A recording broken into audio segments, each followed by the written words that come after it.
Le chasseur est à l'affût de sa proie et le photographe est à l'affût de son sujet. On est souvent à la recherche de sujets incroyables. On se dit qu'on doit partir loin de chez nous, faire des recherches, trouver quelque chose d'original à capturer et à ramener fièrement chez nous. Et si en fait de superbes sujets se trouvaient déjà au-dessus de notre tête, et qu'il suffisait simplement de lever les yeux peu importe où vous êtes. Eh bien c'est le cas et c'est pour ça qu'aujourd'hui on va parler de photos de nuages. Alors quand photographier les nuages, quel est le matériel nécessaire et comment composer avec les nuages, et bien c'est ce qu'on va voir dans cette vidéo.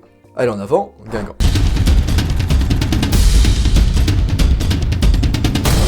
Avant de commencer, je vous rappelle qu'en description, vous pouvez accéder à ma formation gratuite sur les bases de la photo. Je vous invite à vous y inscrire si ce n'est pas déjà le cas. Les conditions météorologiques. L'une des erreurs que font de nombreux photographes, c'est de partir à la chasse aux nuages uniquement quand le temps est ensoleillé. Ils évitent du coup le mauvais temps. Grave erreur. Le mauvais temps comme le beau temps peuvent tous les deux être source de belles photos de nuages. En fait, ça dépend un petit peu de ce que vous recherchez vous. Par mauvais temps, vous aurez plus de nuages, plus gris, plus menaçants, plus compacts, plus nombreux. C'est un style. D'ailleurs, les temps orageux sont plus dangereux, mais laissent place à des nuages très spectaculaires. Et c'est aussi l'occasion de faire des photos d'éclairs. Et les jours ensoleillés, vous aurez moins de nuages, ils seront plus blancs, plus légers, plus éparses, et le ciel aura l'air plus paisible, et vous aurez de nombreux cumulus à capturer. Donc du coup c'est un autre style. Et en réalité souvent, le meilleur temps pour la photo de nuages c'est une sorte d'entre-deux. C'est lorsque le soleil est brillant mais joue aussi à cache-cache derrière les nuages. D'ailleurs il n'y a pas que la météo qui impacte votre rendu mais aussi l'heure de la journée. Vers le milieu de la journée, typiquement entre midi et 14h, la lumière peut être très forte et contrastée. Alors c'est pas forcément rédhibitoire notamment si vous avez un posemètre externe. Souvent c'est pas le cas, on a juste le posemètre interne de notre appareil photo. Et ça va induire une large plage de luminosité qui est difficilement gérée par le capteur et surtout le posemètre en fait de nos appareils photo. Les meilleurs moments pour photographier les nuages sont autour du lever ou du coucher de soleil. Lorsque le soleil levant ou couchant peut illuminer les nuages et les transformer en différentes nuances de bleu, d'orange et de rose. Donc de bleu pour l'heure bleue et d'orange et de rose en général pour l'heure dorée plutôt. Bien qu'avec l'heure bleue on peut aussi avoir des nuances d'orange et de rose. L'heure dorée du coup se situe environ entre 1h et 30 minutes avant le coucher du soleil ou après le lever du soleil. Vous pouvez aussi attendre l'heure bleue du coup, elle qui se produit en général 20 minutes avant le lever du soleil ou 20 minutes après le coucher du soleil. Petite remarque du coup, peu importe l'heure de prise de vue, si le soleil est trop présent dans vos photos, vous aurez toujours une large plage dynamique à gérer. Enfin, pas vous, votre appareil photo. Et le mieux en général dans ce cas c'est de rajouter un filtre neutre gradué mais j'en parle plus après dans la vidéo. Le rôle de la météo dans nos photos de nuages. Les prévisions vous fournissent de nombreuses informations si vous souhaitez anticiper vos prises de vue de nuages. Si le lieu que vous avez repéré dispose d'un radar météorologique auquel vous pouvez accéder en ligne, dans ce cas, profitez-en. Il permet d'obtenir des résultats en temps réel sur une zone plus concentrée.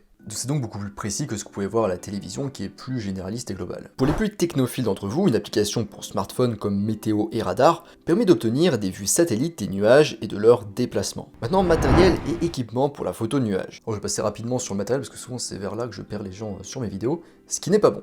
Donc pour les plus intéressés, je mettrai sans doute, je pense, en description une liste téléchargeable, où je vous laisse aussi l'article en fait en description, vous pouvez voir un petit peu tout ça. Au niveau de l'objectif, du coup, un objectif grand angle qui vous offre un grand angle de champ qui vous permettra du coup d'inclure vos nuages dans un paysage. Donc c'est pour la photo de paysage. Ou du coup, vous pouvez prendre aussi un téléobjectif pour des photos plus détaillées, abstraites, minimalistes, ou tout simplement très cadré et serré de nuages. Un trépied du coup pour les longues poses, pour les filtres, un filtre polarisant, un filtre à densité neutre gradué, donc je vous explique ça juste après, éventuellement aussi un filtre à densité neutre pour les longues poses notamment. Maintenant pour les protections, en fonction du type de nuage, vous pourrez voir d'ailleurs dans l'article, vous pourrez être confronté à du pipi nuage, donc autrement dit de la pluie. Et vous ne voulez pas risquer que votre matériel photo coûteux soit mouillé. Alors vous pouvez opter pour un sac à dos de type randonnée, donc par exemple comme celui-là.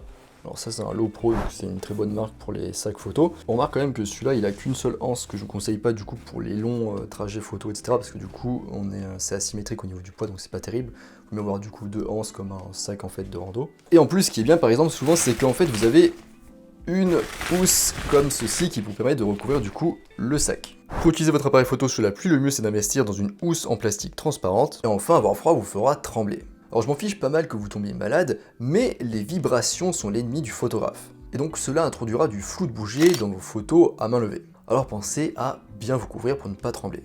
Le filtre polarisant. L'utilisation d'un filtre polarisant peut aider à séparer visuellement du coup les nuages du ciel, notamment en empêchant certaines ondes lumineuses de rentrer dans l'objectif. Ça permet aussi un petit peu d'assombrir le ciel. Les filtres polarisants réduisent aussi l'influence de la brume atmosphérique et donc si jamais votre atmosphère est pas très propre, pas très nette du coup visuellement, et ben ça peut permettre de gagner un petit peu de netteté. Petite remarque sur les filtres polarisants, alors là où ils fonctionnent le mieux, là où ils polarisent le mieux, c'est quand le soleil est à 90 degrés par rapport à vous, votre appareil photo, donc quand le soleil en fait est sur le côté droit ou gauche, et pas du coup quand il est devant vous ou derrière vous. Maintenant le filtre à densité neutre graduée. Comme je vous le disais du coup au début de vidéo, si vous intégrez le soleil à vos photos, vous aurez de grandes différences de luminosité. Et on se retrouve du coup dans deux cas classiques. Soit on expose pour les nuages qui sont très lumineux et on risque du coup de sous-exposer notre premier plan ou ce qu'il y a sous les nuages. Soit on expose du coup pour le premier plan ou ce qu'il y a sous les nuages et on risque du coup d'avoir des nuages surexposés ou ce qu'on appelle cramés. En fait on a une perte de capture de l'information et donc plus de difficultés à traiter derrière parce qu'on aura moins de détails, moins d'informations. Dans ce cas on a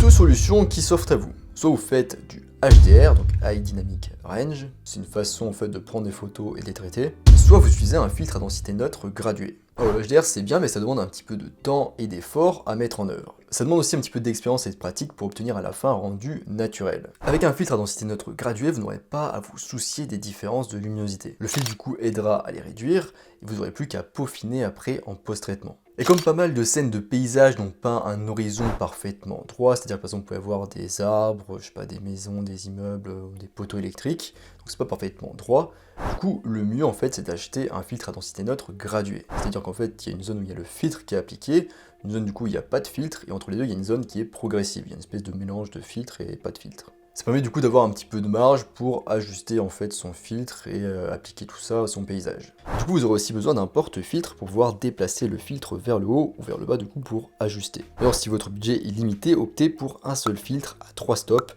qui se nomme en général GND8, c'est leur petit code. Maintenant les bons réglages pour les photos de nuages. Alors non plus je vais essayer de pas trop passer de temps parce que là aussi c'est là que je perds des gens au niveau de la vidéo, donc je vais rester assez bref. Si vous voulez plus de détails n'hésitez pas à aller voir l'article en description, où je vous mettrai aussi sans doute une petite fiche récapitulative en description à télécharger. Au niveau du mode de prise de vue il sera manuel ou un mode semi-automatique pour vous aider à calculer du coup l'exposition. Au niveau du format de prise de vue le mieux c'est qu'il soit RAW.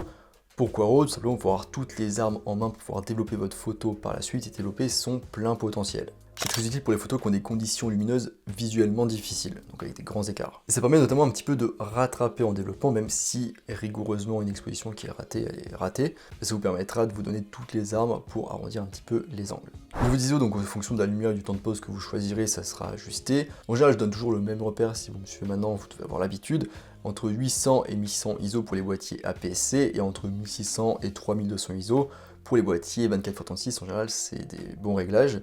En général, au-delà de ces limites, on commence à avoir du bruit numérique qui est trop présent visuellement. Au niveau de l'ouverture, on sera entre f16 et f11 pour avoir une grande profondeur de champ, donc une grande zone d'une netteté visuellement acceptable. Et au niveau du temps de pause, on voit ça juste après. À maintenant, à tout de suite. Maintenant, le temps d'exposition. Si vous avez de l'eau au premier plan, il peut être tentant d'utiliser un long temps de pause pour lui donner un aspect lisse et soyeux.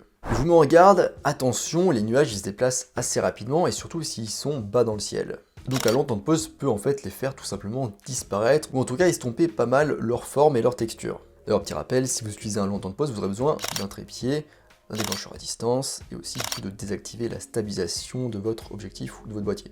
Un temps de pause long du coup entre 1 et 5 secondes peut par exemple donner des effets surréalistes très sympas. Mais en revanche, si vous voulez prendre des clichés de nuages qui ressemblent à des nuages, il est préférable d'utiliser un temps de pause plutôt court, voire très court, comme par exemple 1 centième de seconde ou 1 demi-millième de seconde. D'ailleurs, pour vérifier que vos nuages sont bien figés sur la photo, si vous voulez des photos de nuages du coup qui ressemblent à des nuages, parce que vous allez zoomer sur votre écran LCD pour vérifier qu'ils sont pas flous, pas en mouvement et qu'ils sont bien fixes, figés et nets. Je parle beaucoup plus en détail des longues pauses du coup dans mon article, je vous laisse en description. Et d'ailleurs, petite remarque importante, si vous décidez de faire du coup des longues pauses, s'il y a trop de lumière, n'hésitez pas à sortir, à dégainer votre filtre à densité neutre. Mais pas gradué cette fois, juste votre filtre à densité neutre. Ça permet du coup de filtrer la lumière et d'éviter qu'il y ait une surexposition à cause du long temps de pause. Alors maintenant, composer ces photos de nuages. Au premier abord, on pourrait se dire que les nuages se suffisent à eux-mêmes, par leur forme, leur texture et leur couleur. Ce qui est peut-être vrai. Ça dépend de votre intention photographique. Si vous voulez photographier uniquement les nuages et leurs détails, c'est votre choix. Cependant, en fonction de la situation, il peut être aussi pertinent d'inclure d'autres éléments dans la scène. Parce qu'en effet, en eux-mêmes, les nuages n'ont aucune signification. Alors ok, une grosse couverture nuageuse signifie qu'un orage se prépare, mais sans contexte, votre spectateur ne sait pas pourquoi il devrait s'en soucier. Qui va être affecté par cette tempête s'il n'y a pas de vaches, de personnes, de villes ou de maisons sous ces nuages du coup menaçants? Pourquoi est-ce qu'on devrait s'en préoccuper? Une tempête sans contexte n'est pas une menace, elle ne procure aucune émotion. Donc pour pimenter la composition, vous pouvez ajouter des éléments qui apportent de l'intérêt à votre photo, sans pour autant détourner l'attention de la structure, de la forme et de la couleur des nuages.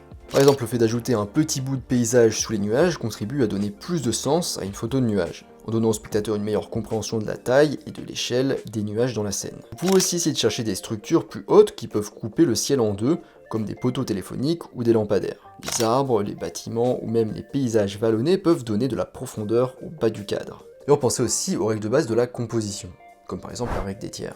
Elles peuvent jouer un rôle important dans l'impression générale que donne votre photo. Donc je vais vous donner une petite règle de base qui fonctionne en général assez bien pour les photos de paysage. Si les nuages sont beaux et colorés, donc intéressants en fait visuellement, vous pouvez en faire l'élément principal de la scène et les faire remplir du coup les 2/3 de l'espace du cadre. Ou même plus, 3/4 par exemple. S'il s'agit simplement de nuages épars, du coup qui sont un petit peu moins intéressants en fait visuellement, dans ce cas, réduisez leur présence à environ 1/3 du cadre, voire 1/4. Et utilisez-les plutôt comme éléments de remplissage. Voilà, on arrive à la fin de cet épisode sur les nuages, j'espère que ça vous aura plu. Je vous laisse du coup en description mon article beaucoup plus détaillé. Je parle notamment de nuages noctulescents, de prise de vue aérienne, de développement et de rayons crépusculaires. En description, vous pouvez aussi retrouver ma formation gratuite sur les bases de la photo, je vous invite à vous y inscrire si ce n'est pas déjà le cas. Moi je vous laisse ici à vos photos de nuages et je vous dis à bientôt sur les internets mondiaux.